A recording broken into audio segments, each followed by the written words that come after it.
stopping looks hard to get to. It doesn't look difficult to maintain. Engine itself feels strong. It doesn't feel like manic. It's no big rush to it, but it's nice and torquey. If we can pop it into 6 at 40 mile an hour, it'll bugger off, without a hiccup. Feels alright on off-road. It's a little bit tall in first gear, I think, but very torquey, easy to just stick a finger full of clutch in, and it'll spin up very easily with the torque, and that can be a bad thing.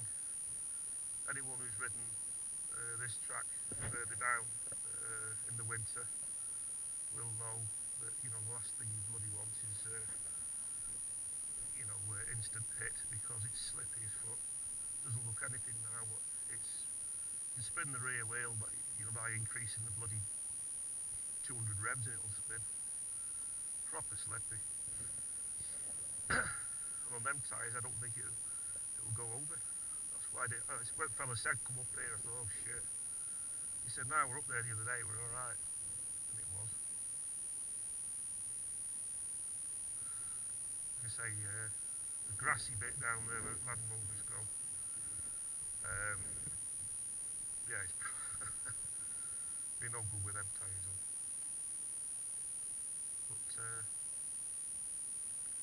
But for 4,700 quid, it's quite impressive, really. Main concern, as I say, is the suspension. I suspect it's shorter than shorter stroke on them forks than some other makes. The rear, that doesn't feel, not you can't find much out on here, but it feels alright. The front feels, feels like it wants to bounce out the ruts. On what are you doing? I don't know, 15 mile an hour.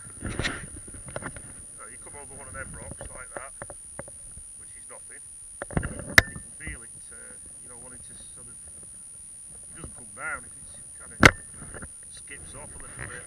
Skips.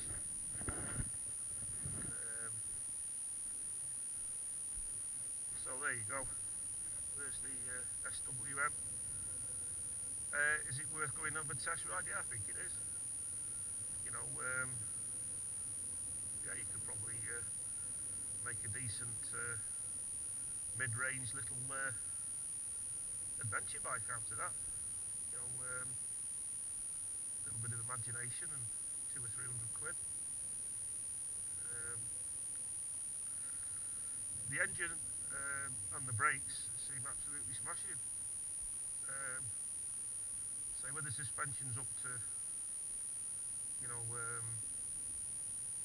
proper sort of prolonged trail riding, I'm not right sure. Anyway, there you go. Better take it back while I'm still in one piece. On the right and off the road. As I say, apart from that, I think, put it this way, if I was 6 inches shorter, I'd be tempted by it. But because I'm such a fat bastard, it's probably not quite right for me. So I wouldn't slate the bike at all. I think for the money, there's a fair bit of value there if it's reliable. Well, I've got a kill switch on, but it's like I thought that were a decompressor lever. That is something to do with fuel reaction. Trying to decompress the fishing bike going down there.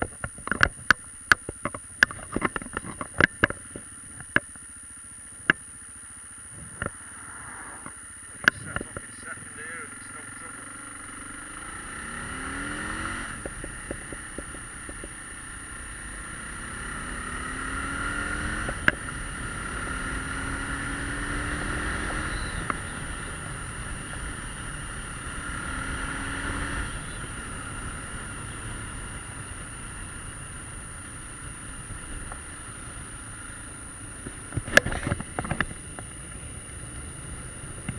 anyone's ridden an XT660 Tania or the R, I would say that's the kind of similar kind of engine. You know, plenty of torque and go in it, smooth, slightly long thirst maybe, but you know, round here it's far better tempered than the CCM is on these twisty roads. And to be fair to the bike, you know, it corners lovely, and its simplicity itself to ride this engine, you know, it's a nice engine. Don't even know what gear I'm in, that's 6th gear now.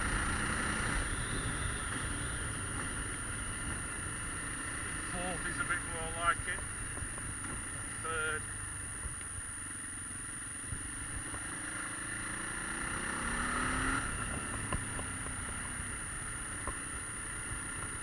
Probably not hard hitting enough to be a supermoto,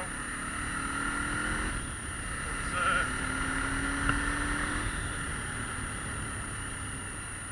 you know, it's pleasant enough. It's not like it's hanging about.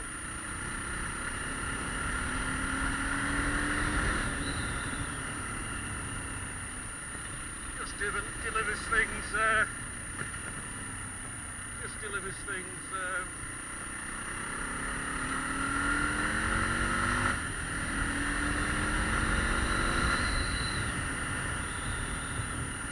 Try not to go bloody mad because it's only done 100 mile and you know, I want to take the bloody thing back in one piece. So just roll it forward.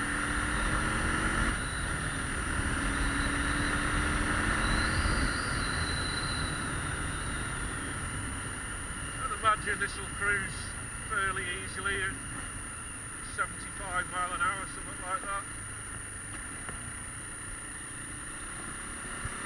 Can't knock the engine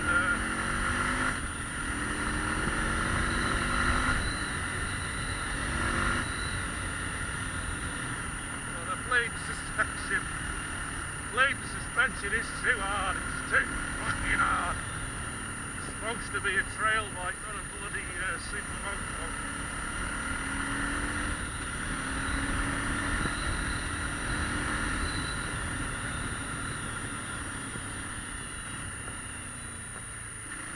Steers just like you'd expect a light sort of chassis bike too. It's very neutral.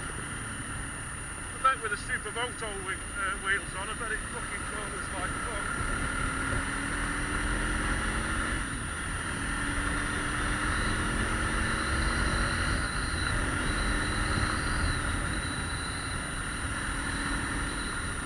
Brakes are very good, nice feel, good progressive stopping, gearbox is slick. I'm enjoying this, it's a nice motorcycle to ride really.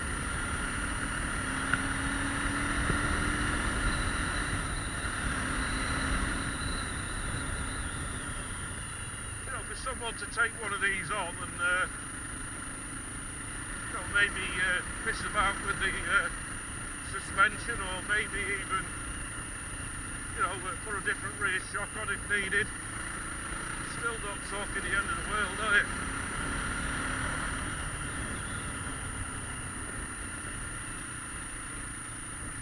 Say, maybe a small person who can get the standing position better off-road.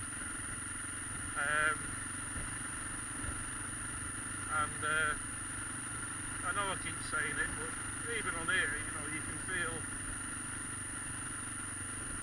if anything, the hard suspension makes more sense on the road. It's not like it's, well, off-road, it's too much. That's all I can say, you know. Like I told tyre was taking it off road, and I don't think they've got a real deep knowledge of these at the moment. I've asked a couple of questions, and for instance, they didn't know, what the bloody tank size was. I did. It's on the bloody computer. 12 litres. It's not bad, really.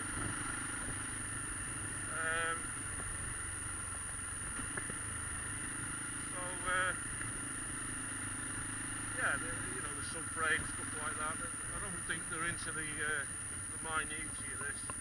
In his own words, his main backbone of his business is his trials bikes. I don't think he rides trail riding as such. Nice bloke. His name is Martin, I think. And he says, like, one of his customers broke down in Cumbria, give him a bell and go out and fetch the bike for them and stuff like that. If it was possible.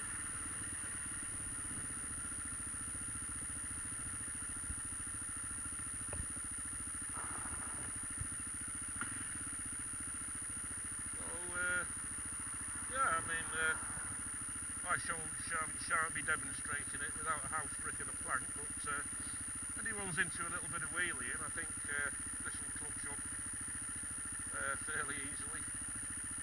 I'm alright at the up bit, it's the down bit that bothers me. I'll just set off in third then, give it a tweak in second.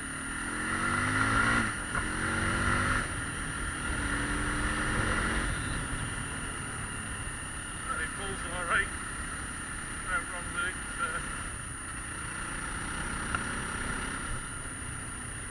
The star of this show is the engine, without a doubt.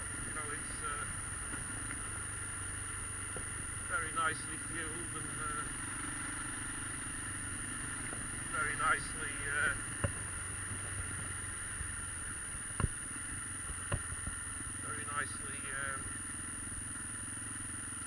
geared. I think the gearbox is pretty good, really, across the piece.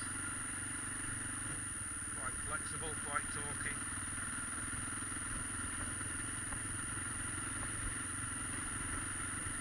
Far more flexible than an XT660. I mean, let me just check here, 30 mile an hour.